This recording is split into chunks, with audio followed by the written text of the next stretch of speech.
And we are live. I have Aaron and Tim Hey, Jen. at the DS Tech Show. And what we're talking about today is security camera hacks. We have some crazy stories and creepy stories.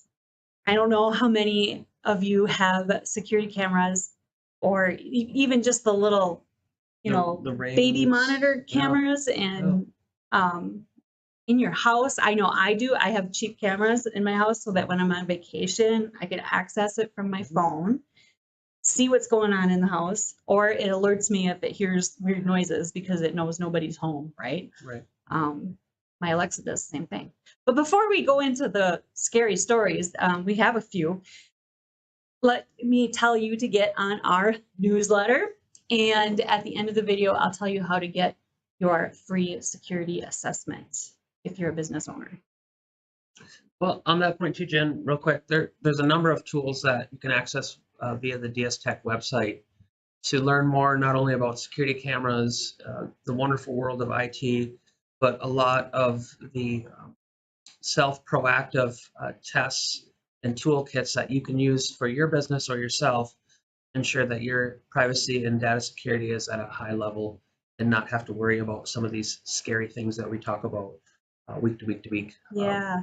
Do we have downloads available? I'm sure we have some things available, yes. Yeah. I thought we had some checklists and stuff like that. If you don't find them, you can always email security@dstech.net and ask for some more information. No, but even something like a dark web scan, which would overlap with the topic what we're going to talk about today, would be a quick, easy first start to improve your security. Yeah, find the holes. That's the point. Yep. We find the full holes for you and tell you how to fill them. So the biggest story that I ran into, and I searched this several times, security camera horror stories. And this one story pops up every time, multiple times on the search. And it's Ring cameras. Have you guys heard of this? I've heard them. I've seen them in some of the local news. They'll show the Ring horror stories where someone will get into someone's Ring system and they're playing either creepy audio to them to scare them or just taking the video, all kinds of stuff. There's definitely some creepy there. The one story that got me, if you heard about it, was an 8-year-old girl. She heard Tiptoe Through the Tulips playing in her bedroom over the security camera. And she's like, she goes in her bedroom because she heard the music, and then there's a voice on there claiming to be Santa Claus and calling her all kinds of nasty names and bullying her. She's just an 8-year-old girl, right? So can you imagine? 8-year-old Ginny would be terrified. Talking to a camera? Right? That is. So she screamed for her mom, and her mom came in the room, and sure enough, their security system, Ring, had been hacked. Understandably, the parents were upset with Ring, the corporation, right? But unfortunately, really, it comes down to the security that you're using in your home. Right. And we'll get to that. We'll talk about that because the main thing was that the hacker was able to easily hack the system because the password wasn't secure. So there's that story. I mean, she was afraid to sleep in her room, and wouldn't you be? Oh, and speaking of sleeping in your room, the other story I found was a couple. They were getting ready for bed, and a voice comes over. Yeah. Their security system, I can see you. Didn't one of them notice that the camera lights turned on and something happened, like the camera moved, and they had talked, they reached out to the other one or something like that? Something like that. And then they were like, well, no, I'm in bed already. And then that's when they realized somebody else was It's like manipulating the camera. It gives me the shivers. It's like somebody's in your room. Your husband's gone on business, and you're laying in bed, and you're like, "Oh, the video camera's moving. He's probably just checking on me." So you call him up and be like, "Hey, honey, are you looking at me through the system?" "No, I'm actually sleeping in my hotel." That'd be very. That was one of the stories. That's funny you say that. Yeah. It was one of the stories. Yeah. It was, because she was like, "Well, what do you mean? I'm already in bed." you know, what are you talking about? And wasn't she on the phone with him? Yep. And he's like, what are you talking about? I'm not, Yep. I'm not checking on you. Just looked Yeah. at one of those couple pages in. Okay. Yeah. Oh. Scary. I think, what we're talking about here is cameras and devices that are meant to surveillance. But the bigger picture is just about anything nowadays can be used. Anything digital, electronic nowadays can be used to monitor, and track. And then you start to add these things up, and literally they can find. We watch movies all the time, and there's these great movies where they track people down. Enemy of the State comes to mind with Will Smith. And it's amazing. They have the technology literally to pinpoint people anywhere at any time, and it's all through cameras and our phones and our online presence and things like that. It's so amazing. And add that to your home environment now by adding a baby camera Well, or a door cam. Yeah. on last week's show, we were talking about the Internet of Things, Mhm. which is even little devices like thermostats. Yep.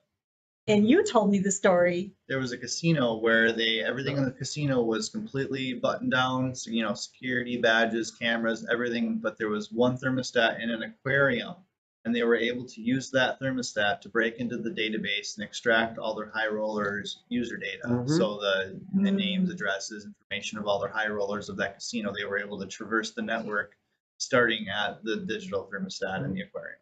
That's Nope. scary. We've actually had that request happen here where a complete non-client had reached out to us. A large medical facility in the area reached out to us and asked us for some break fix labor type work to allow a hole into their heating and cooling system for their outside Oh yeah, vendor. HVAC guys are notorious for wanting And full access. and to we, certain they're not. We're First like- of all, they're not clients of ours, so Right. we wouldn't jump in anyways.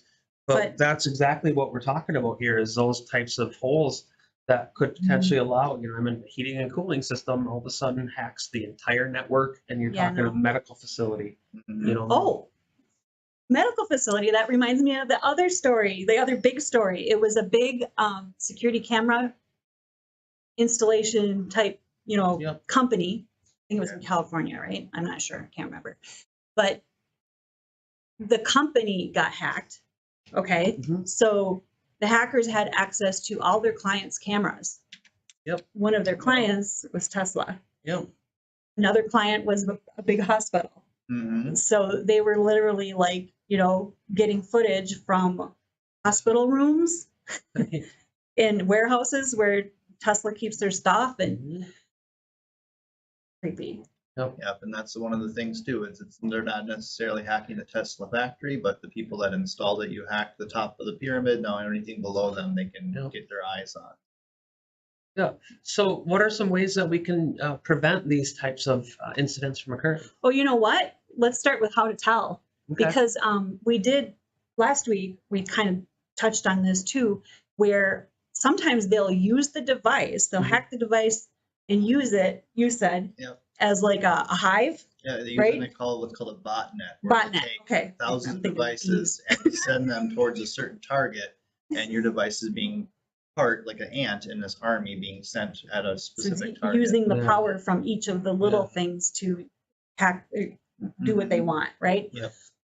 So how do you know? I mean, obviously you know when they're talking through, that's like malicious kind of like bullying behavior, but the smart hackers aren't doing that. Mhm. And with the camera stuff too, you can look for things like, is your light flashing when it's recording, when it shouldn't, things like that. I mean, there are smart hackers too, where you can even change it to where the light doesn't turn on if you're recording and things like that. But typically, just look for things like that, or it's like, Watch if the camera is lit up when it shouldn't be. exactly. Like Okay. there's a little red LED usually that comes on to let you know when it's actually recording. Not all of them do that, and some have settings to turn it on or off depending if it's hidden or not too. So it's not a foolproof, but just look for, use your camera and notice what it looks like when it's recording, when it's not, and then kind of look at that and see if it's happening when it shouldn't. Okay, and speaking of recording, you can look at the storage, right? Oh yeah, Yeah. it's important to review your camera once in a while just to look at all the footage and make sure there's nothing weird going in the logs, all that kind of stuff. Yeah, I was going to point out here too on how to tell is check the data flow of your camera. So anytime you're going to be storing video, saving video files, audio, video, those are going to be larger larger files. And on a home network or even a business network, those could really saturate bandwidth, especially if you're viewing those offline or if somebody's viewing those offline.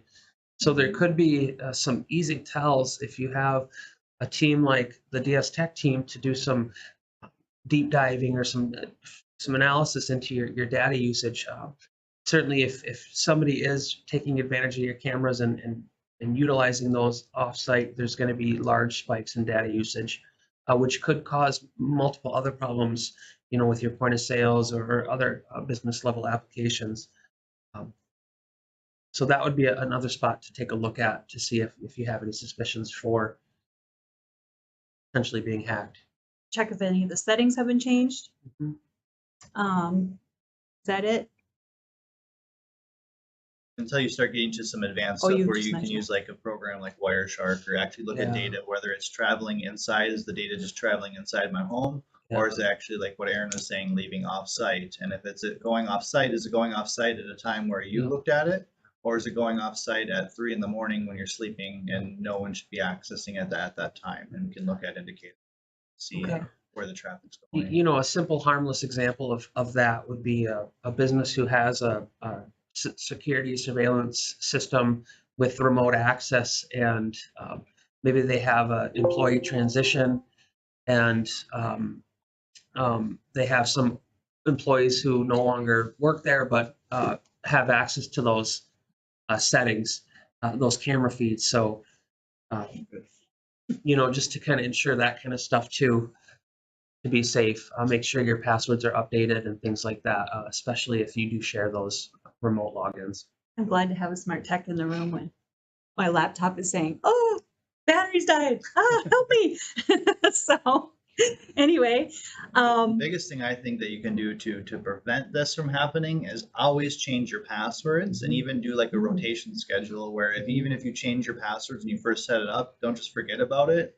Every year, make it a habit where you go through all your security devices and change your passwords again and rotate them. Or some businesses are like 3 months, but at a minimum, what I like to do with my security stuff is every New Year is it's a New Year, but then it means I got a task list of certain things that I have to check on that New Year's. And one of that's those a is good I go idea. and I change my passwords that I've used and certain things where I don't use it that often, just in case Mhm. it were ever to get out there on the dark web where they have the forums where they'll have all the different user passwords that they scrub.